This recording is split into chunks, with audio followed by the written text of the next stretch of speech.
Hello, जय हिंद दोस्तों। तो कैसे हैं आप सब? आशा करते हैं बहुत ही अच्छे होंगे और बहुत अच्छी तरीके से आप लोग अपने एग्ज़ाम दे रहे होंगे। तो आज आपके लिए MDC 3 कॉमर्स का क्वेश्चन पेपर लेके आए हैं और साथ ही आंसर भी आप लोगों को कराने वाले हैं इसी वीडियो में। ये सेशन 2024-28 के लिए है और UG सेमेस्टर 3 के लिए। तो चलिए क्वेश्चन पेपर देखते हैं पहले। तो यहाँ से 1 मार्क्स के जो क्वेश्चन होते हैं शुरू हो जाते हैं। तो पहला प्रश्न है, आर्थिक गतिविधि के 2 उदाहरण दीजिए। ये सब के आंसर आपको नीचे PDF में कराने वाले हैं। तो आर्थिक गतिविधि मतलब क्या होता है? आर्थिक गतिविधि मतलब हो गया व्यापार। व्यापार करने के लिए क्या क्या 2 चीज़ें आपको ज़रूरी है। तो एक हो जाएगा परिवहन और सामान का प्रोडक्शन, उत्पादन कर सकते हैं। दूसरा है, ये सब आपको आंसर नीचे कराने वाले PDF में। तो व्यवसाय शब्द को परिभाषित करें, यानी व्यवसाय मतलब आप लोग जानते हैं व्यापार। व्यापार क्या होता है उसको बताना है। और तीसरा प्रश्न है, संपत्ति क्या है? ये तो आप लोग जानते होंगे। और छूट किसे कहते हैं ये भी आप लोग जानते होंगे। साझेदारी क्या है ये भी आप लोग जानते होंगे। साझेदारी मतलब पार्टनरशिप, यानी आप कभी बिजनेस शुरू करते हैं तो 50 शेयर होता है। जैसे मैं 10% शेयर करता हूँ, 40%, ये होता है पार्टनरशिप। चलिए इन सब के क्वेश्चन कराते हैं। ये क्वेश्चन आप लोग के एग्जाम में देखने को मिलेंगे। प्रबंधन क्यों महत्वपूर्ण है? Why management is important. तो ये क्वेश्चन आप लोग के एग्जाम में देखने को मिलेंगे। और जो B नंबर है ये भी क्वेश्चन आप लोग के एग्जाम में हो सकता है देखने को मिले। और यहाँ से होते हैं 15 मार्क्स के क्वेश्चन शुरू। तो यहाँ पहला प्रश्न है, व्यवसाय और वाणिज्य में क्या अंतर है ये बताना है। ये क्वेश्चन भी इम्पोर्टेंट रखिएगा, 3 स्टार। ये क्वेश्चन आप लोग के एग्जाम में देखने को मिलेंगे। ये प्रीवियस ईयर का क्वेश्चन है और साथ ही 2 बार ये क्वेश्चन आया, 2022-26 में और 2023-27 में। हो सकता है इस बार भी पूछा जाए। Describe the characteristic of joint stock कंपनियाँ, संयुक्त स्टॉक कंपनी की विशेषताएं बताने हैं आप लोगों को। तो ये प्रश्न इम्पोर्टेंट, ये क्वेश्चन आप स्किप भी कर सकते हैं। एक बार केवल आप लोग को आंसर पढ़ लेना, अगर पूछा जाए तो आसानी से बना पाएँ। 6वां प्रश्न है, लेखांकन को परिभाषित करें, इसके फायदे पर चर्चा करें। तो यह क्वेश्चन कर लेना है। ये क्वेश्चन आप लोग को कराते चलेंगे PDF में। संगठन के स्वरूप का चयन करते समय विचार किए जाने वाले कारकों का व्याख्या करना, ये 7वां प्रश्न है। आगे बढ़ते हैं। देखिए प्रश्न आप लोग, ये 8वां प्रश्न आप लोग के लिए इंपॉर्टेंट है। प्रश्न आप लोग पढ़ लीजिएगा, डायरेक्ट आप लोग को आंसर बताते हैं। यहाँ 9वां प्रश्न है। 9वां प्रश्न में 5 क्वेश्चन दिया गया है। अगर आप लोग देखेंगे तो ये 5 क्वेश्चन दिया गया है और 5 क्वेश्चन में आप लोग को पाँचों बनाना है और पाँचों का आंसर लगभग 40-50 वर्डों में। एक प्रश्न का आंसर 50 वर्ड में रखना है। 50 पंचे 250 हो जाएगा, यानी 50 शब्दों में आंसर। 50 से थोड़ा आप लोग बढ़ाकर भी आंसर लिख सकते हैं। अब देखते हैं लॉन्ग क्वेश्चन आंसर। यहाँ से आंसर शुरू हो जाते हैं। पहला प्रश्न था जो आर्थिक गतिविधि के 2 उदाहरण बताइए। पहला प्रश्न का आंसर है, वस्तुओं का उत्पादन और परिवहन सेवाएं। ये क्या है? आर्थिक गतिविधि है। तो पहला वस्तुओं का उत्पादन, दूसरा है परिवहन सेवाएं। परिवहन सेवा मतलब हो गया आप किसी भी वस्तु को यहाँ से वहाँ तक पहुँचा रहे हैं, एक जगह से दूसरे जगह तक कर सकते हैं। और वस्तुओं का यानी कोई आप प्रोडक्ट, उत्पादन मतलब क्या कर सकते हैं? बना रहे हैं। मान लें पेन बना रहे हैं तो क्या हो गया? वस्तुओं का उत्पादन कर रहे हैं। या आप कुछ भी बना सकते हैं। व्यवसाय, व्यवसाय शब्द को परिभाषित करें। लाभ कमाने का उद्देश्य से वस्तुओं एवं सेवाओं का नियमित उत्पादन और विक्रय व्यवसाय कहलाता है। तो ये काफ़ी इजी पॉइंट है, आप लोग चलिए पढ़ के बता देते हैं। लाभ कमाने के उद्देश्य से वस्तुओं एवं सेवाओं का नियमित उत्पादन और विक्रय क्या कहलाता है? तो व्यवसाय कहलाता है। यहाँ से देखते हैं C नंबर, संपत्ति क्या है? तो व्यवसाय के स्वामित्व, स्वामित्व मतलब क्या होता है? मालिक कह सकते हैं। वाली मूल्यवान वस्तुएं या संसाधन जिन्हें संपत्ति कहते हैं। व्यवसाय के स्वामित्व मतलब व्यवसाय के मालिक, वाली मूल्यवान वस्तुएं या संसाधन जिन्हें संपत्ति कहते हैं। छूट किसे कहते हैं? तो D नंबर प्रश्न है, छूट हो जाएंगे वस्तु के अंकित मूल्य। अंकित मूल्य मतलब मार्क प्राइस। आप कोई भी सामान लेने जाते हैं तो वहां देखते हैं मार्क प्राइस। मार्क प्राइस पर जो आपको छूट दे रहा है, जैसे हम लोग कोई प्रोडक्ट पर रहता है मार्जिन 100 रुपया, तो हम लोग कहते हैं कम में लगा दीजिए, जैसे 70-80 मिल गया तो यानी वह क्या हुआ? छूट हुआ। साझेदारी क्या है ये भी आप लोग जानते होंगे। 2 या 2 से अधिक व्यक्तियों द्वारा संचालित व्यवसाय को साझेदारी कहते हैं। यानी एक 2 व्यक्ति द्वारा, 2 या 3 भी, जैसे कि आप लोग बड़ा बड़ा कंपनी देखते हैं तो क्या होता है उनमें सब लोग का शेयर रहता है। जैसे एक कोई बड़ा कंपनी है, कोई इन्वेस्टर 10% शेयर खरीद लिया, कोई 40%, कोई 50%, ऐसे ही खरीद के अपना शेयर रखता है, या कह सकते हैं साझेदारी रखता है कंपनी में। यहाँ से लॉन्ग क्वेश्चन शुरू हो जाते हैं। और ये जो दूसरा प्रश्न है ये इंपॉर्टेंट क्वेश्चन है, आप लोग के एग्जाम में देखने को मिल सकते हैं। ये क्वेश्चन आप लोग के एग्जाम में आ सकता है, फिक्स है। प्रबंधन किसी भी व्यवसाय या संस्था की सफलता का आधार होता है। यह उपलब्ध संसाधनों जैसे मानव, धन, सामग्री तथा मशीनों का उचित एवं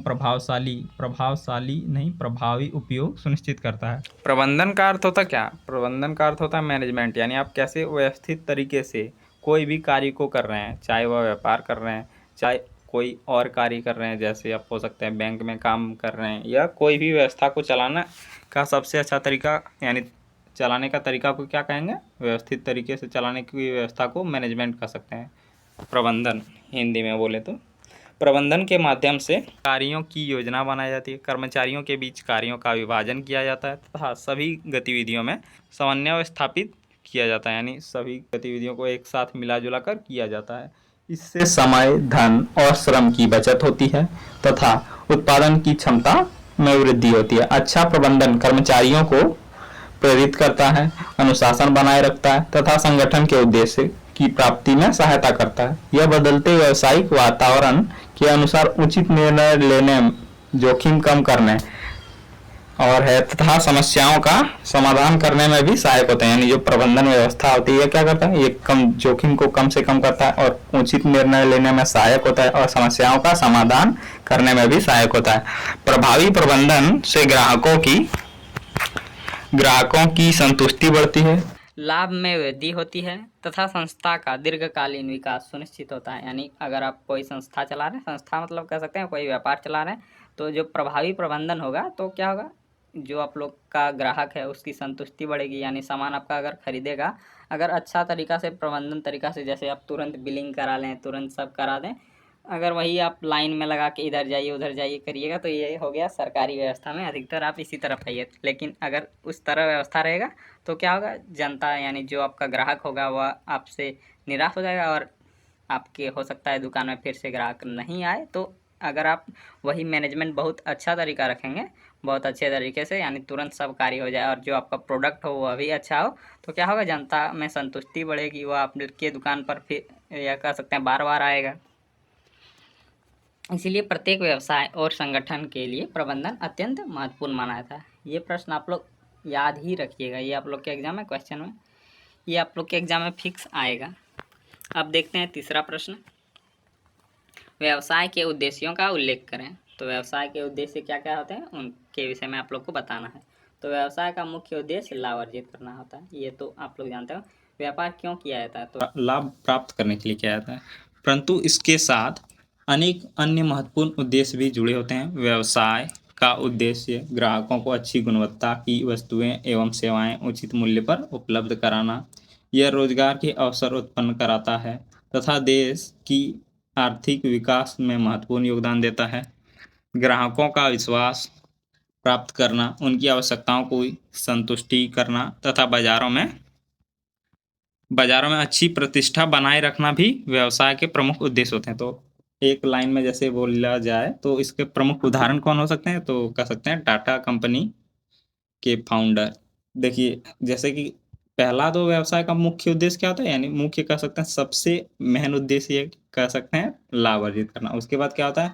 जनता को विश्वास दिलाना, अपना प्रोडक्ट को मजबूत रखना, ताकि आपका प्रोडक्ट अगर बढ़िया रहेगा तो क्या होगा? लोग बार बार खरीदेंगे, इसलिए जनता का विश्वास कर सकते हैं।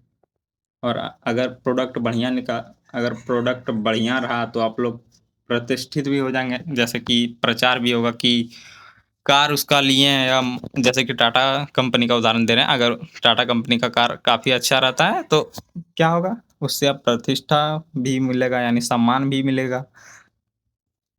आगे बढ़ते हैं, व्यवसाय संसाधनों का उचित उपयोग करता है, उत्पादन बढ़ाता है तथा लागत को कम करने का प्रयास करता है। इसके अतिरिक्त व्यवसाय सामाजिक दायित्व निभाते हुए पर्यावरण संरक्षण, करों का भुगतान तथा समाज के कल्याण में भी सहयोग देता है। नए नए उत्पादों का विकास, नवाचार को बढ़ावा देना तथा व्यवसाय का निरंतर विस्तार करना भी इसके प्रमुख उद्देश्य होते हैं। यानी जो व्यवसाय है, जो व्यापार है, उनको धीरे धीरे बढ़ाते रहना। जैसे कोई, अब मान लीजिए आप एक दुकान खोलें, अगर आप लोग का बहुत अच्छे तरीके से आपका जो व्यापार है वो चलने लगा, तो क्या करेंगे आप, ट्राई करेंगे कि मेरा जो प्रोडक्ट है और जगह बिके, और जगह आप दुकान लगाएंगे तो क्या होगा, उससे आपका विस्तार होगा। इस प्रकार व्यवसाय का उद्देश्य केवल लाभ कमाना नहीं है, बल्कि समाज और राष्ट्र के विकास में योगदान देना भी है। इसी प्रकार आप लोग को आंसर लिखना है। अब देखते हैं 15 मार्क्स के आंसर। ये प्रश्न आप लोग के एग्जाम में फिक्स है मिलेगा। व्यवसाय और वाणिज्य में अंतर। तो देखते हैं इसका आंसर। व्यवसाय और वाणिज्य दोनों आर्थिक गतिविधियों के महत्वपूर्ण भाग हैं, परंतु दोनों का कार्य क्षेत्र और उद्देश्य अलग अलग होता है। यानी व्यवसाय जो बिजनेस है और वाणिज्य जो कॉमर्स है, दोनों का उद्देश्य, परंतु दोनों का कार्य क्षेत्र, यानी जो व्यवसाय का कार्य क्षेत्र है और कॉमर्स यानी वाणिज्य का जो कार्य क्षेत्र है, बिजनेस का कार्य क्षेत्र, कॉमर्स का कार्य क्षेत्र अलग अलग है और साथ ही उद्देश्य भी अलग अलग है। व्यवसाय का मुख्य कार्य क्या होता है? वस्तुओं एवं सेवाओं का उत्पादन तथा क्रय विक्रय करके लाभ कमाना है। तो ये रहा किसका? व्यवसाय का उद्देश्य। जबकि वाणिज्य का कार्य उत्पादित वस्तुओं को उत्पादक से उपभोक्ताओं तक, यानी उत्पादक मतलब जो प्रोडक्ट को तैयार कर रहा है, से उपभोक्ता मतलब कौन? जो कंज्यूम कर रहा है जो प्रोडक्ट को। जैसे कोई कंपनी बिस्किट बना रही है तो मैं उसको खरीद रहा हूँ, यानी मैं उसको कंज्यूम कर रहा हूँ, उपभोक्ता हूँ मैं। उपभोक्ता तक पहुँचाने में सहायता करता है। तो ये हुआ वाणिज्य। तो दोनों में डिफरेंस समझ सकते हैं। व्यवसाय मतलब समझ सकते हैं जो प्रोडक्ट को बनाता है, और वाणिज्य मतलब जो प्रोडक्ट को आपके पास पहुंचाता है। वाणिज्य में व्यापार के साथ साथ परिवहन, बैंकिंग, बीमा, गोदाम, विज्ञापन और संचार जैसी सहायक सेवाएं भी शामिल होती है।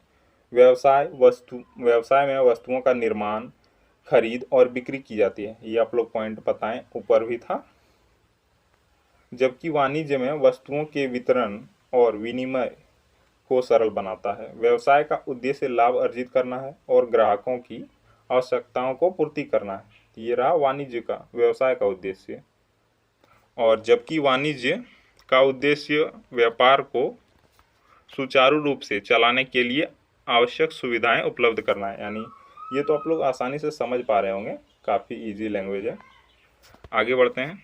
उदाहरण के लिए यदि कोई कंपनी कपड़े बनाती है, ये उदाहरण से आप आसानी से समझ पाएंगे। यदि कोई कंपनी कपड़े बनाती है और बेचती है तो वह व्यवसाय है।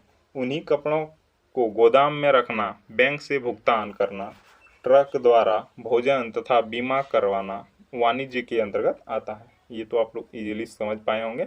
यानी कि एक बार और आप लोग को बता देते हैं, व्यवसाय क्या है? व्यवसाय कोई कंपनी कपड़ा बनाता है, उसका खरीद करता है और बेचता है, यह हो गया व्यवसाय।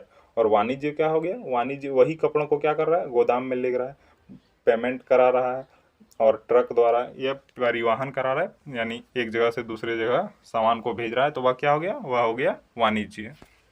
अब देखते हैं अंतर क्या क्या है। व्यवसाय वस्तुओं का उत्पादन एवं विक्रय करता है, वाणिज्य वितरण में सहायता करता है। व्यवसाय लाभ कमाने पर केंद्रित होता है, वाणिज्य व्यापार को सरल बनाता है। जैसे कि आप ले सकते हैं उदाहरण कोई भी ऐप का, जैसे जो फूड डिलीवरी करता है, तो फूड डिलीवरी जब फूड बना रहा है, यानी जो कंपनी आप मान लीजिए जोमेटो से मंगा रहे हैं, तो जोमेटो से मंगा रहे हैं, उसका जो प्रोडक्ट तैयार कर रहा है, तो वह हो गया क्या? तो वह हो गया व्यवसाय। लेकिन जो प्रोडक्ट को आपके घर के पास पहुंचा रहा है डिलीवरी बॉय, वह कह सकते हैं किसका माध्यम है? तो वह वाणिज्य का माध्यम है। यानी जो डिलीवरी बॉय है वह वाणिज्य का माध्यम है। वह क्या करता है? वह आपके प्रोडक्ट को आपके पास पहुंचाता है ताकि प्रक्रिया सरल हो और आप लोगों को लाभ पहुंचे और सामान आपके घर पर आ जाए ताकि आपको दिक्कत ना हो, भले वह चार्ज लेता है उसके लिए। व्यवसाय आर्थिक गतिविधि का मुख्य भाग है, वाणिज्य उसका सहायक भाग है। व्यवसाय के बिना वाणिज्य अधूरा है। यानी अगर व्यवसाय ही नहीं रहेगा तो कैसे सामान को इधर उधर करेगा? इधर मतलब एक जगह से दूसरी जगह ले जाएगा, और वाणिज्य मतलब कह सकते हैं वाणिज्य में जैसे परिवहन, अगर वस्तु ही नहीं रहेगा तो क्या लेके जाएगा? यानी कौन से सामान, अगर वस्तु नहीं है तो क्या लेगेगा एक स्थान से दूसरे स्थान तक। तथा वाणिज्य के बिना व्यवसाय का विस्तार कठिन है। आगे बढ़ते हैं। अंततः कहा जा सकता है कि व्यवसाय और वाणिज्य एक दूसरे के पूरक हैं, यानी दोनों एक दूसरे पर निर्भर हैं तथा दोनों मिलकर देश के आर्थिक विकास में महत्वपूर्ण योगदान देते हैं। इसी प्रकार आप लोग 15 मार्क्स का आंसर लिखिएगा। लगभग कम से कम आप लोग को 4 पेज तो मिनिमम लिखना ही लिखना है। उसके बाद आप 6 पेज आराम से 6 पेज या आगे भी लिख सकते हैं। Describe the characteristic of joint stock company, ये क्वेश्चन आप लोग एक बार पढ़ लीजिएगा। मैं धीरे धीरे स्क्रॉल करता हूँ, आप लोग एक बार क्वेश्चन पढ़ लीजिएगा। ये क्वेश्चन उतना BVI नहीं है। तो यहाँ से क्वेश्चन है 6 नंबर, लेखांकन को परिभाषित करें। ये क्वेश्चन मैंने थोड़ा शॉर्ट लिया है क्योंकि ये क्वेश्चन हमको नहीं लगता है आएगा, अगर आएगा भी तो ये 5 मार्क्स में देखने को मिलेगा। तो मैंने यह क्वेश्चन ही केवल शॉर्ट लिया है, तो आप लोग को दिखाई देते हैं। 6 नंबर का शायद एक पेज आंसर है। अब देखिएगा 7 नंबर का, तो 7 नंबर का लगभग 2 पेज आंसर है, 2 पेज। अगर आप अपने पेज में लिखिएगा तो 4 पेज आसानी से हो जाएगा। तो 6 नंबर का आंसर देखते हैं। लेखांकन यानी अकाउंटिंग वह प्रक्रिया है जिसके द्वारा किसी व्यवसाय के सभी वित्तीय लेन देन को क्रमबद्ध रूप से दर्ज, वर्गीकृत मतलब बांट दिया जाता है, संक्षेपित मतलब शॉर्ट कर दिया जाता है तथा विश्लेषित किया जाता है ताकि व्यवसाय की आर्थिक स्थिति और लाभ हानि का सही जानकारी प्राप्त हो सके। इसे व्यवसाय की भाषा भी कहा जाता है, यानी यह जो पूरी प्रक्रिया है इसको क्या कहा जाता है, तो व्यवसाय की भाषा। लेखांकन के प्रमुख लाभ निम्नलिखित हैं। तो लाभ देखते हैं लेखांकन के। सभी वित्तीय लेन देन का स्थायी रिकॉर्ड, स्थायी मतलब परमानेंट रिकॉर्ड सुरक्षित रहता है। लाभ एवं हानि का सही निर्धारण किया जा सकता है। व्यवसाय की वित्तीय स्थिति पता चलता है। निर्णय लेने में प्रबंधन को सहायता मिलती है। अगला पॉइंट है कर यानी टैक्स निर्धारण एवं भुगतान में सुविधा होती है। बैंक से ऋण प्राप्त करने में सहायता मिलती है। धोखाधड़ी एवं त्रुटियों की संभावना कम हो जाती है। व्यवसाय की प्रगति एवं मूल्यांकन करना आसान हो जाता है। कानूनी आवश्यकताओं की पूर्ति में सहायता मिलती है।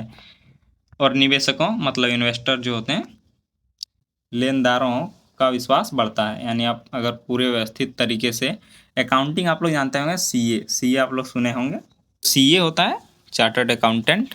उसका प्रमुख कार्य क्या होता है, वह प्रमुख कार्य कर सकते हैं अकाउंटिंग होता है, करों का निर्धारण करना, यही होता है प्रमुख कार्य सीए का।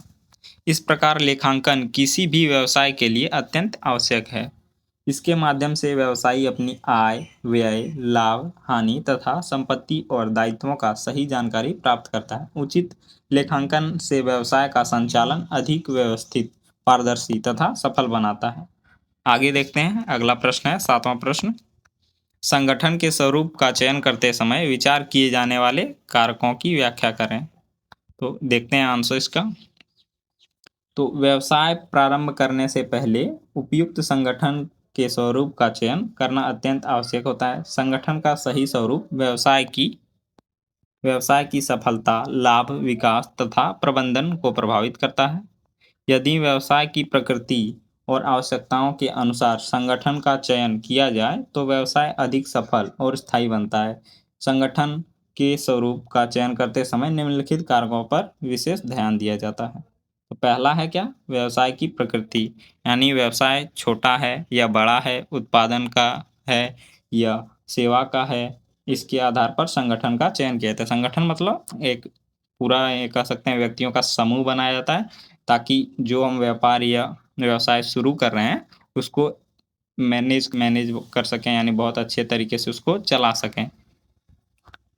पूंजी की आवश्यकता दूसरी क्या है, दूसरी पॉइंट है पूंजी की आवश्यकता। यदि अधिक पूंजी की आवश्यकता हो तो संयुक्त स्टॉक कंपनी उपयुक्त रहती है, जबकि कम पूंजी वाले व्यवसाय के लिए एकल स्वामित्व उचित होता है। एकल स्वामित्व मतलब एक व्यक्ति मालिक, यह उचित होता है।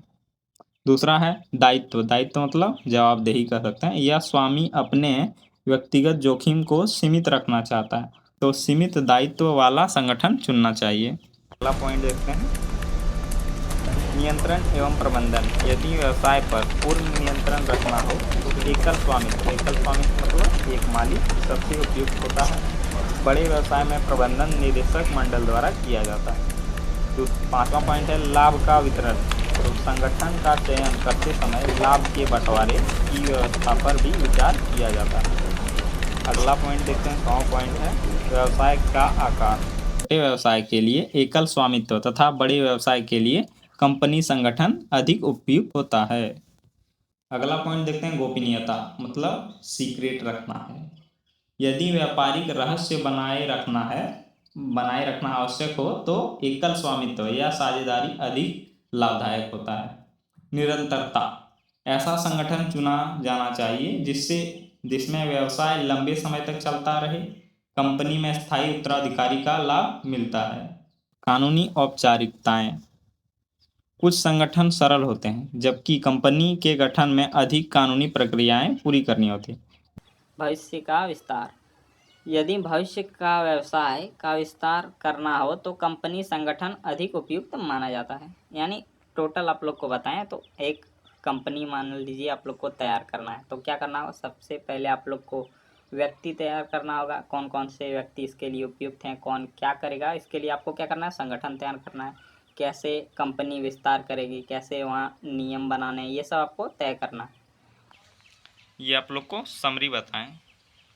निष्कर्षतः संगठन का स्वरूप चुनते समय पूंजी, जोखिम नियंत्रण, कानूनी व्यवस्थाएं, व्यवसाय का आकार तथा भविष्य की योजनाओं को ध्यान में रखना चाहिए। सही संगठन का चयन व्यवसाय की सफलता और दीर्घकालिक विकास का आधार बनता है।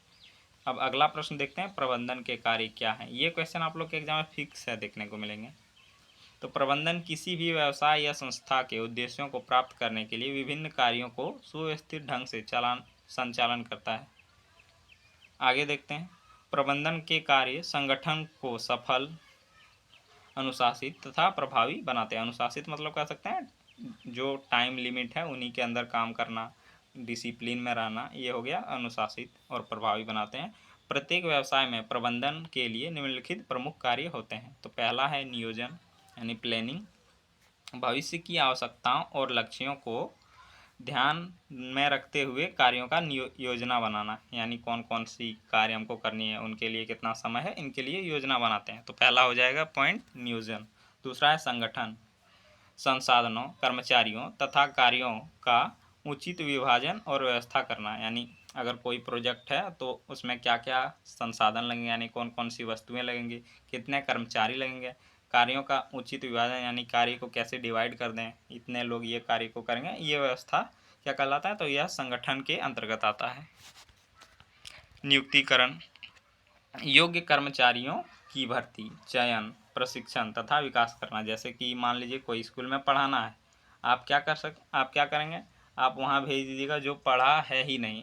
कोई स्कूल में स्टूडेंट्स यानी छोटे स्टूडेंट्स को कह सकते हैं 5 या 6 के स्टूडेंट को पढ़ाना है, और आप ऐसे शिक्षक को भेज रहे हैं, शिक्षक क्या ही बोले, कोई एक व्यक्ति को उठा लिए और यहाँ भेज रहे हैं कि इसको पढ़ाना है। अब क्या पढ़ाएगा, वह बताने लगेगा कहानी से भी सीख सकते हैं, लेकिन अगर योग्य नहीं हो तो यहाँ बता रहा है कि नियुक्तिकरण में आपको योग्य व्यक्ति चुनना है, योग्य कर्मचारी जो कार्य को करने के लिए कैपेबल हो। और चयन, प्रशिक्षण, यानी अगर उनके विषय में ज्ञान नहीं हो तो उसको प्रशिक्षण किया जाए, यानी उसको शिक्षा दिया जाए कैसे कार्य को करना है और कैसे विकास करना है। अगला पॉइंट है निर्देशन, कर्मचारियों को मार्गदर्शन देना, यानी किस प्रकार कार्य को सफल बनाना है, प्रेरित करना तथा कार्य करने के लिए निर्देश देना है। अगला देखते हैं समन्वय, कोऑर्डिनेशन, विभिन्न विभागों के कार्यों में तालमेल स्थापित करना ताकि सभी एक ही उद्देश्य और कार्य करें। आगे देखते हैं नियंत्रण, कार्यों की समीक्षा करना, यानी कौन कौन से कार्य हुए हैं, उनमें क्या क्या गलती है, क्या क्या अच्छी बातें हैं, उन सबको डिटेलिंग करना ही क्या कहेंगे, समीक्षा करना। त्रुटियों की पहचान करना तथा आवश्यक सुधार करना, ये हो गया नियंत्रण। अगला पॉइंट देखते हैं निर्णय लेना, व्यवसाय की उन्नति के लिए उचित समय पर सही निर्णय लेना, ये हो गया निर्णय लेना। और निर्णय लेने में सबसे उपयुक्त क्या होता है, तो एकल स्वामित्व। एकल स्वामित्व मतलब एक व्यक्ति मालिक हो तो सबसे अधिक और सबसे सटीक निर्णय हो सकता है और जल्द हो सकता है। प्रेरणा, कर्मचारियों को मनोबल बढ़ाना तथा उन्हें बेहतर कार्य करने के लिए प्रोत्साहित करना। तो इसके लिए आपको क्या करना हो सकता है, आप कर्मचारियों को लालच दें, प्रोग्राम चला दें, कोई मान लीजिए कोई प्रोग्राम चला दें, या वहाँ हो सकता है आप लोग पार्टी दे दें एक नाइट की, बढ़िया से काम करेंगे, या किसी को जो कर्मचारी अच्छे से कार्य कर रहा है उसको प्रोत्साहित करें, उसको पुरस्कारित करें ताकि और जो अन्य कर्मचारी हैं वो देखकर प्रभावित हो ताकि वो अभी अच्छे तरीके से कार्य करे। आगे अगला पॉइंट है 9वां नंबर, संचार, कम्युनिकेशन। प्रबंधन और कर्मचारियों के बीच सूचना का प्रभावी आदान प्रदान करना। यानी जब भी कम्युनिकेशन मतलब क्या होता है, जो सूचना है एक जगह से दूसरे जगह पहुंचाना ही संचार होता है। तो यहाँ भी सेम है। संसाधनों का सर्वोत्तम उपयोग, धन, समय, सामग्री तथा मानव संसाधनों का अधिकतम और प्रभावी उपयोग सुनिश्चित करना। लास्ट पॉइंट देखते हैं। इस प्रकार प्रबंधन के सभी कार्य एक दूसरे से जुड़े हुए हैं और संगठन के उद्देश्यों की प्राप्ति में महत्वपूर्ण भूमिका निभाते हैं। प्रभावी प्रबंधन से उत्पादन बढ़ता है, लागत कम होती है, कर्मचारियों की कार्य क्षमता वृद्धि होती है तथा व्यवसाय का निरंतर विकास और सफलता सुनिश्चित होती है। ये 9वां पॉइंट आप एक बार देख लीजिएगा, जो 9वां नंबर क्वेश्चन है। आप लोग आंसर देख लीजिएगा, काफी शॉर्ट आंसर रखें, शायद क्वेश्चन इस प्रकार का नहीं मिल सकता है आप लोग के एग्जाम में। एक बार आप लोग पढ़ लिया, हो सकता है एक मार्क्स में आप लोग के पूछ लिया जाए, तो एक बार देख लीजिए। चलिए यहीं तक रखते हैं वीडियो, मिलते हैं अगले वीडियो में। जय हिंद। इसका पीडीएफ आप लोग को टेलीग्राम पर मिल जाएगा, जिसका लिंक वीडियो के कमेंट सेक्शन में रहेगा, वहां से आप टेलीग्राम पर जुड़ जाएगा। पीडीएफ आपको वहीं शेयर कर दूंगा।